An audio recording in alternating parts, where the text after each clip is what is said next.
Buenas noches. Aquí estamos en otro programa de Civilitas TV. Venimos trabajando, Seba, con nuestras palabras. Las palabras de este año. Y el programa pasado trabajamos sobre el cambio. El cambio que decimos siempre es posible. Yo digo que es muy fácil ser conformista. Aceptar sumisos es lo que hay, como dicen tantas veces. Y esto se dice cuando los novios se van de viaje juntos, es lo que hay. Los novios que no se casan, es lo que hay. Todos nos vamos como acostumbrando, amoldando. Y la verdad que no estamos tan... Respecto a nosotros mismos también hay un montón de cosas que hay que cambiar. Hoy intentaremos profundizar, reflexionar un poquito sobre cuáles son los valores sobre los que nos apoyamos verdaderamente, que nos sentimos orgullosos o no tanto, los damos defender o no, veremos. Por lo tanto, si los valores sirven, si vivir los valores nos da un valor agregado en esta sociedad que tenemos hoy. ¿Cuál es la palabra de hoy? Valores. Los valores son los valores. Bueno, mientras Carmen lo pega, una breve reflexión civilitense, digamos. Nosotros decimos civilitas en realidad se pronuncia. Es la palabra latina de civilización.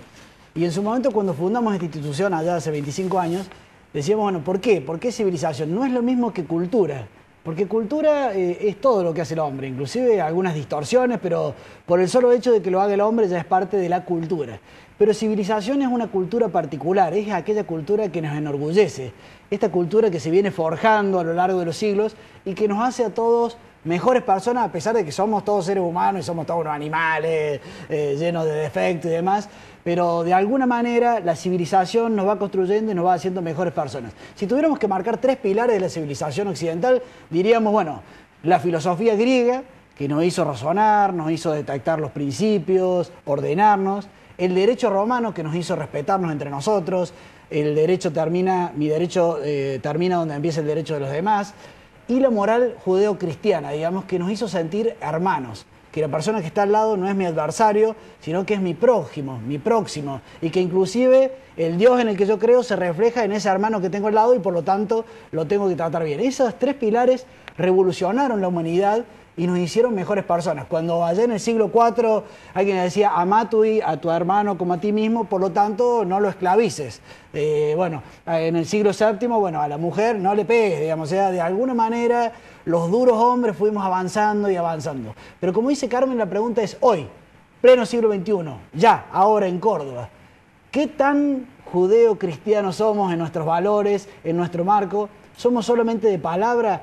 ¿Hay un futuro anhelable de una espiritualidad cristiana que realmente nos pueda llevar hacia el futuro? ¿O más bien es como una especie de reacción de una ideología a la defensiva que vale la pena ir dejando de lado? ¿Y qué papel ocupa Francisco, el Papa, que ha venido como a decir, bueno, vengo a traer luz y a renovar muchas de las ideas? Hoy tenemos un invitado muy particular. Lo voy a presentar yo porque si no va a quedar mal. Es el hermano de Carmen, pero es un sacerdote muy querido en Córdoba, muy querido para nosotros también, y con él vamos a reflexionar sobre estos temas de la cultura cristiana, los valores cristianos en la actualidad, en el hoy. Pero antes un video. Un video de Adela Cortinas que le llaman la sabia de la ética. Y es interesante porque no es que toda la ética humana la monopolizamos los cristianos. Hay ética en el hombre, hay ética en todas las religiones, y vivir una vida con ética tiene enormes ventajas. A verlo.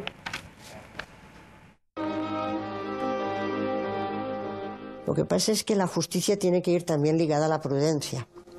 Y me parece que esas 2 virtudes, que son clásicas, que vienen desde los griegos, tienen que ir siempre unidas. La justicia tiene que exigirse también con prudencia. Por eso en Ética de la Razón Cordial dije, y en la Ética del Consumo también, que yo creo que la gran virtud de nuestro tiempo debería de ser la cordura. No se habla mucho de la cordura, a mí me parece una bonita virtud. Creo que la cordura es como un injerto de la prudencia en el corazón de la justicia. El que es cuerdo es que tiene corazón, es que tiene ese cor cordis, ese corazón, y precisamente porque tiene corazón intenta ser justo y a la vez prudente.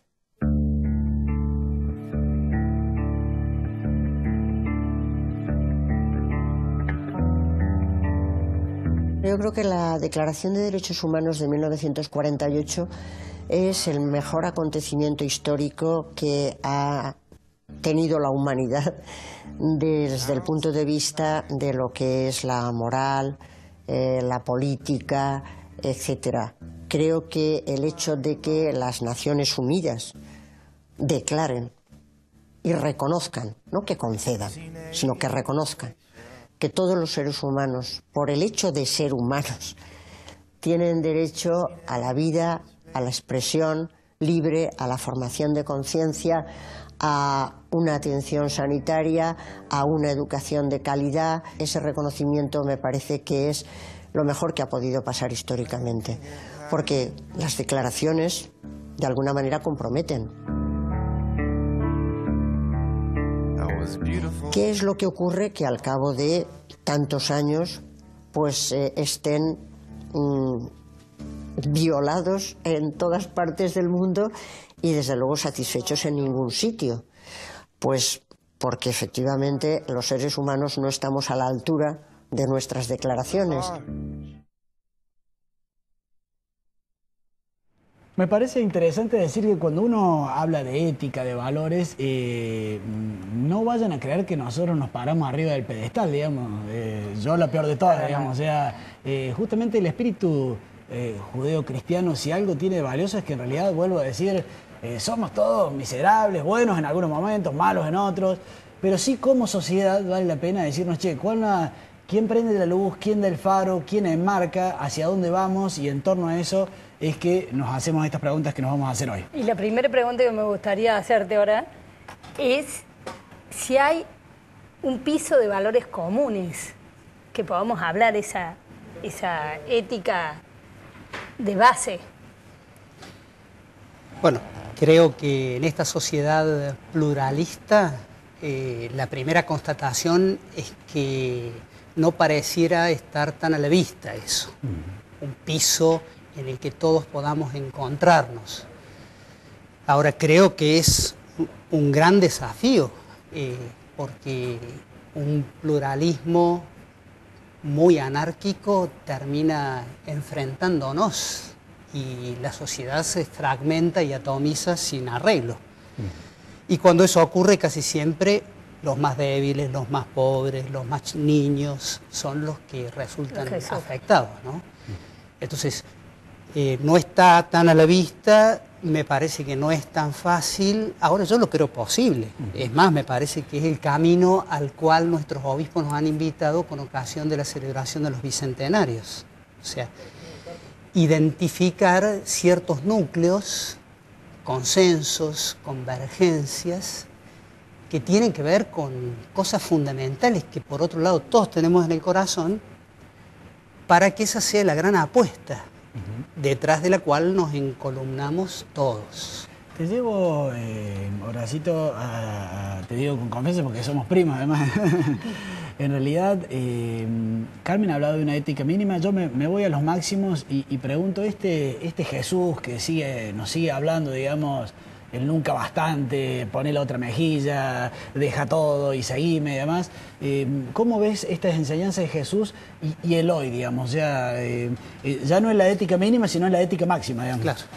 El padre Ángel Rossi suele llamarle a eso la desmesura del cristianismo. O sea, ¿cuántas veces tengo que perdonar a mi hermano? 7 veces estar bien, dice Pedro, creyéndose generoso, y Jesús le multiplica la apuesta totalmente, ¿no? Yo creo que en el cristianismo hay una desmesura. Ahora, mi convicción es que el mensaje de Jesús de Nazaret, su evangelio, el reino que él viene a hacer presente, sigue tocando fibras muy profundas del corazón humano y sigue siendo algo a lo que podemos adherir, una luz realmente, una luz, algo que nos sana profundamente Y yo creo que cuando uno se pone pesimista y hace una mirada descriptiva de la realidad, por ahí puede tener la impresión, acá no quedó nada, solo escombros. Ahora creo que no es así, creo que hay en la sociedad argentina, en América Latina, en Europa y en el mundo, mucha semilla buena sembrada, en algunos casos a la espera de posibilidades de desarrollo, en otros casos desarrollándose. Hay que saberlo ver, porque cuando uno no lo sabe ver, no lo cuida o no lo promueve. Entonces, saber ver, bueno, ¿dónde están? Quizás estén con otro nombre, quizás estén en un orden jerárquico que no es el que estábamos acostumbrados, pero creo que están. ¿Cómo ves esta cuestión justamente empezábamos el programa así, esta iglesia tan a la vanguardia durante muchos siglos, civilizando a los hombres, digamos, y ahora como que pareciera más bien a la defensiva, medio reactiva con respecto a la civilización ordinaria? Te pregunto eso y también de paso te pregunto por la figura de este Francisco, que viene como a decir, che, a ver, vamos a volver a hablar con la cultura de hoy, digamos. Bueno, un tema medio difícil de responder cortito, ¿no? Sí. Pero en la historia de la humanidad la Iglesia ha tenido tiempos de expansión, de crecimiento, en los que ha sido una luz y un faro realmente. Ha tenido tiempos de más oscuridad, de perder terreno.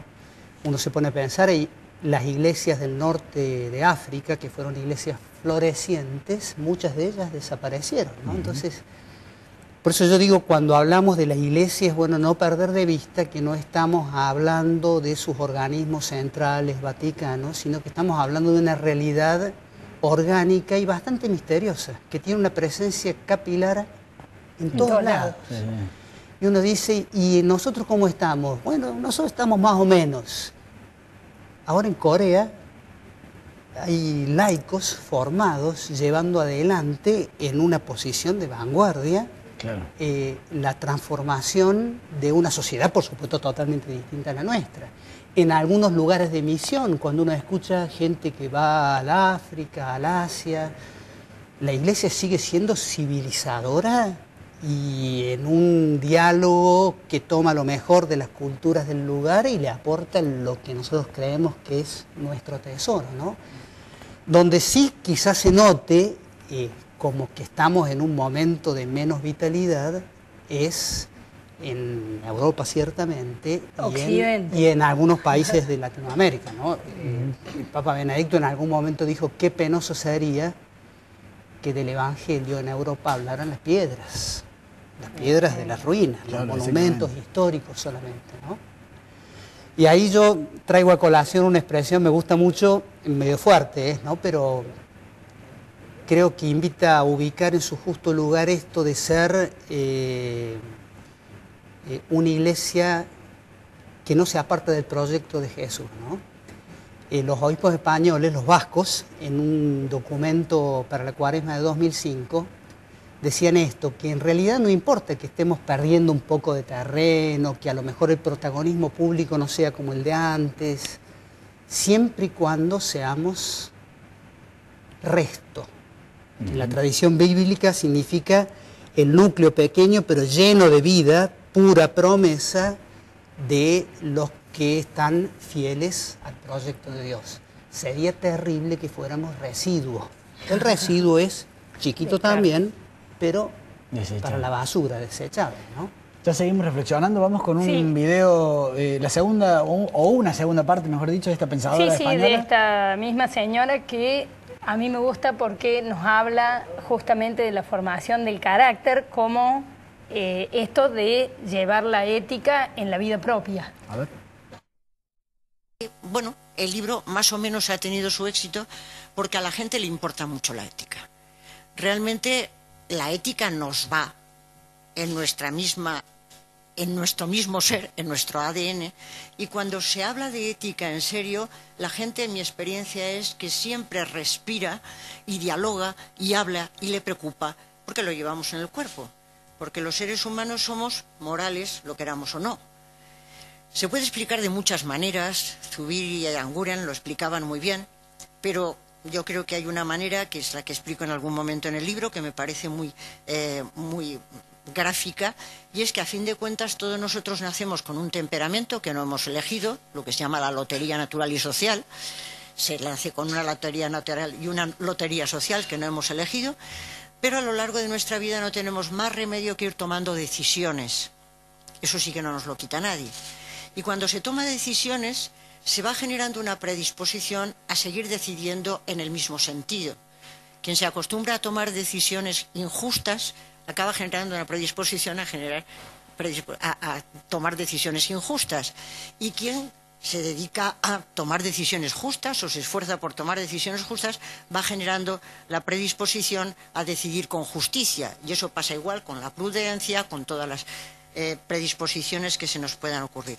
Con lo cual decían ya los griegos que lo que se va generando, y es uno de los capítulos, lo que se va generando cada uno de nosotros es un carácter. El carácter es el conjunto de las predisposiciones que alguien tiene, que cuando son predisposiciones para el bien, los griegos entendían para la felicidad, se las llamaba virtudes, y cuando eran predisposiciones para el mal, es decir, la desgracia, eran los famosos vicios. Bueno, seguimos reflexionando, creo que todos estamos pensando un poco qué sociedad queremos vivir, qué valores queremos vivir. Todos somos ya súper tolerantes, súper democráticos, súper abiertos, pero ay, qué pocos valores que estamos compartiendo, y por eso le hemos invitado a Horacito. Gracias de nuevo por seguir.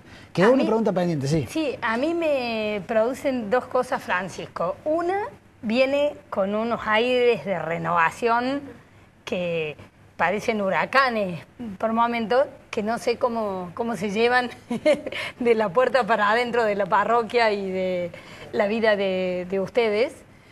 Me parece una tarea no tan fácil. Y por otro lado, la promesa de cambio que está presentando, que bueno, puede ser luz y esperanza inclusive para no creyentes. Yo respecto del Papa Francisco, por supuesto, la alegría, hemos celebrado en estos días el 2º aniversario de su asunción como pontífice. Me parece que en nosotros argentinos toca fibras muy especiales, ¿no? O sea que, por supuesto, yo como cura estoy muy contento y siento de alguna manera que Dios ha confiado a la iglesia de estas tierras una responsabilidad muy grande, porque Francisco ha sido amasado aquí.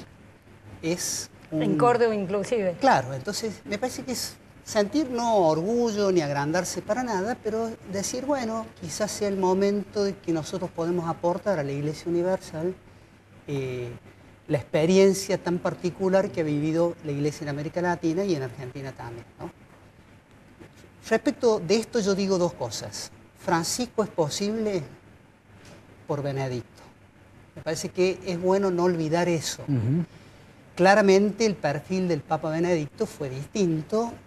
Como figura pública quizás cautivó un poco menos a la gente, pero si uno piensa en el final de su pontificado, el gesto de desprendimiento, de renuncia, la claridad con que señaló los temas gruesos que la Iglesia no podía eludir, uno dice, claro, Francisco, el Espíritu de Dios y el cónclave, elegido para llevar adelante esto que fue madurando en tiempos de Benedicto. Muy interesante. O sea, no dudo que Francisco le va a poner lo propio, y probablemente lo propio de Francisco nos sorprende, sí. pero no hay que hacer contraposiciones, claro, porque si algo hermoso de la Iglesia aparece en este tiempo, es porque estuvo presente y madurando antes de alguna manera. Sí, yo no sé si es que uno se pone más viejo, pero uno ya vio un Juan Pablo II, digamos, que parecía que después de eso quién iba a venir,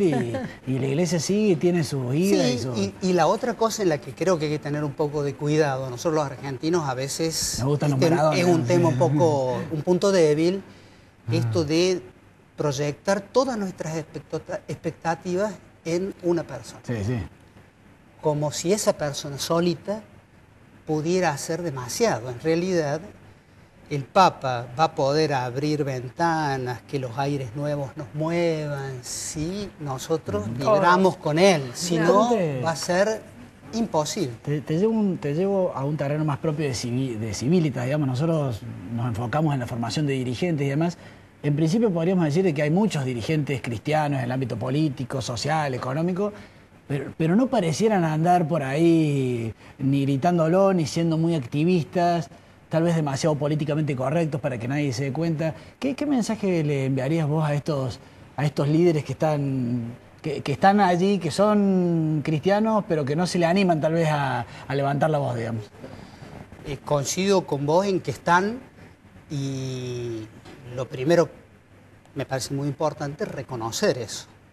Liderazgos sociales, políticos, educativos, en prácticamente todos los ámbitos uno encuentra personas que, movidas por la fe, están allí intentando hacer realidad eso que soñó el concilio, ¿no? O sea, que los laicos fueran la presencia, fermento, levadura en el corazón del mundo, ¿no? Eso es lo primero. Y después se me ocurre que en este momento quizá estemos desafiados a vivir algunas cosas, los líderes, me incluyo, sí, sí, y los incluyo de alguna manera, todos, porque los tiempos nuevos nos plantean desafíos nuevos también. En este documentito que los obispos nos propusieron para celebrar los bicentenarios, ellos hablan de un nuevo liderazgo y hacen alguna caracterización de ese nuevo liderazgo. Con expresiones sencillas, no es que digan tan... Pero una de las cosas que dicen es que los nuevos líderes, desde la cosmovisión judeocristiana, debían estar animados por la mística del servicio.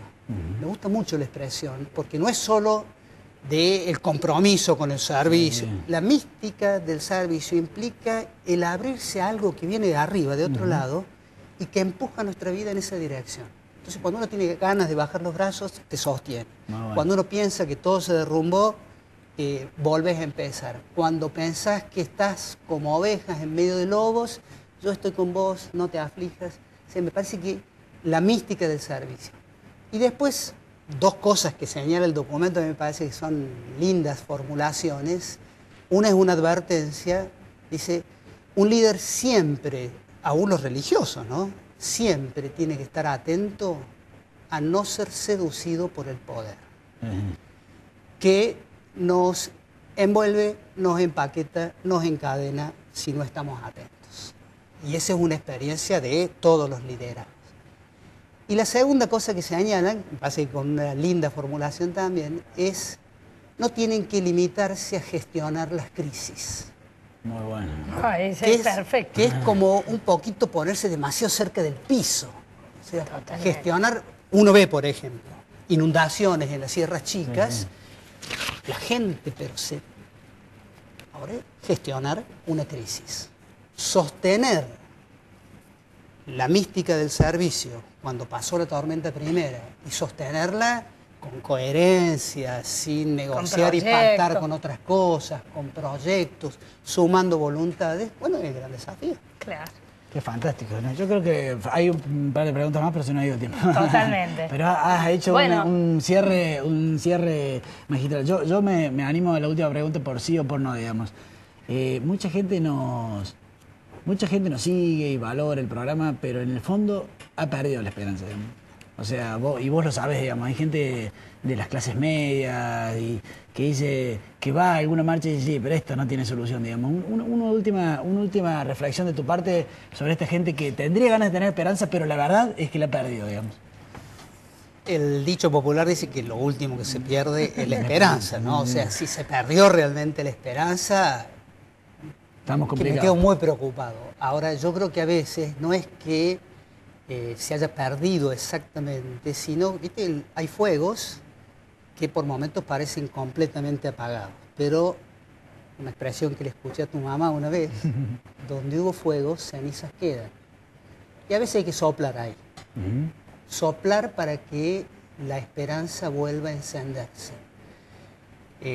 es algo que nosotros los creyentes pensamos que Dios puede hacer en lo profundo del corazón de cada uno. Es algo que podemos ofrecernos unos a otros con una palabra de aliento, compartiendo buenas noticias, mostrando posibilidades, haciendo ver que no todo está perdido. Muy bueno, gracias. Bueno, muchas gracias, Jorge. Un último video del Papa Francisco, una reflexión. Son 30 y después segundos. 30 segundos finales, a ver.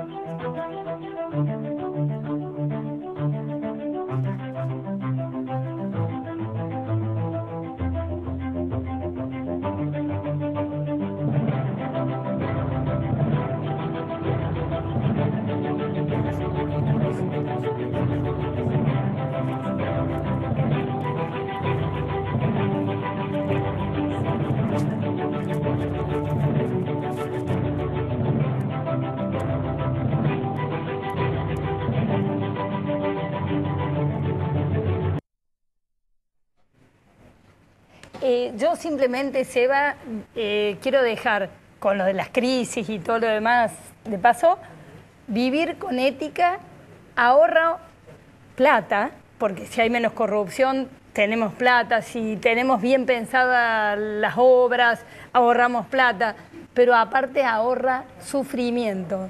Entonces es muy importante. Y la segunda, que cuando uno o los líderes o uno mismo vive encima del conflicto, lo que genera son adversarios. En cambio, el que vive con ética, lo que busca es la cooperación y entonces genera aliados. Mi reflexión, mi aporte es Francisco que ha cumplido 2 años. Yo creo que hay que leerlo como si estuviera San Francisco, digamos, allí. Y San Francisco, cuando uno lo lee, no sé si han tenido la oportunidad, te interpela no en, che, ¿qué dijo con respecto a Cristina y los recibió a los cabros? Sino que cuando uno le lee a Francisco dice, ah, la miércoles, este tipo se saca la ropa, abraza al tipo, le da a los lobos, se va a una caverna, entonces uno dice, este loco es realmente Jesús. Y entonces contra Francisco uno se marca y dice, ¿cuánto me falta? Digamos, yo a Francisco es un aporte que hago, no soy ni cura ni nada, sino que digo, a veces todos caemos en la tentación de leerlo en clave política, en clave argentino, el Papa peronista, la recibió a Cristina, y yo creo que a todos nos haría bien ver este Francisco que está dando señales claras de humildad, de apertura, de ir hacia los confines, de volver a evangelizar. No sé si han escuchado que ha propuesto un año de la misericordia de Dios que se llama, che, nos perdonemos todos, nos curemos las heridas, nos abramos, sabemos que somos todos ni buenos ni malos, sino que somos más o menos todos, nos volvemos a abrazar, nos volvemos a encontrar, no nos saquemos el cuero, como dice él, que nos dijo en un momento en la parecida. Entonces yo me quedo con ese Francisco, el Francisco que en realidad me refleja al San Francisco, digamos. Nos volvemos a ver el martes que viene, esperemos que les haya gustado este programa especial y nos vemos. Adiós. Al mismo